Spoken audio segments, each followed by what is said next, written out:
Chairman, pana mwafana dance wasina kumapisa register. Kuda mastawo. Rei, zvine basa rei, rei, zvine basa rei, zvekuti raimbova bhebhi rako, zvinora bhebhi rangu. Zvine basa rei, zvekuti aimbova musikana wako, zvinoya ex yako. Zvine basa rei, zvekuti aimbova mukadzi wako, zvinoa mukadzi wake. Zvine basa rei, zvekuti aimbova bhebhi rako, zvinora bhebhi rangu. Zvine basa rei, zvekuti aimbova musikana wako, zvinoya ex yako. Zvine basa rei, rei, zvine basa rei, zvekuti dhadza ane mota inoti gudum gudum, ikasvika parobhoti inodzima marobhoti rei. Zvine basa rei, zvekuti Holiten akakoromoka kusiti ngoma akarohwa nechamba rei.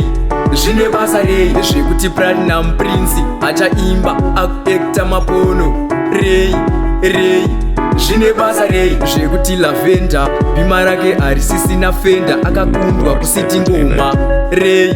Zvine basa rei, rei, zvekuti Mauto akanyimwa mota ari kufamba netsoka ari kuseva nemuto rei. Zvine basa rei, rei, zvine basa rei, rei, zvine basa rei, zvekuti raimbova bhebhi rako, zvinora bhebhi rangu. Zvine basa rei, zvekuti aimbova musikana wako, zvinoya ex yako. Zvine basa rei, zvekuti aimbova mukadzi wako, zvinoa mukadzi wake. Zvine basa rei, zvekuti raimbova bhebhi rako, zvinora bhebhi rangu. Zvine basa rei, zvekuti aimbova musikana wako, zvinoya ex yako. Zvine basa rei, rei, zvine basa rei, zvekuti Silent Killer akagerwa zuda nemusoro nenge banga rei, rei. Zvine basa rei, zvekuti Killer T akasimba musoro chete oti tetetete rei, rei. Zvine basa rei, zvekuti Nyati yakachata yakapfeka zvekupocha pachigumo chato kwavo kwaishota rei, rei. Zvine basa rei, zvekuti Bloti akapera kare kare dangonharo chete nefodya chete rei.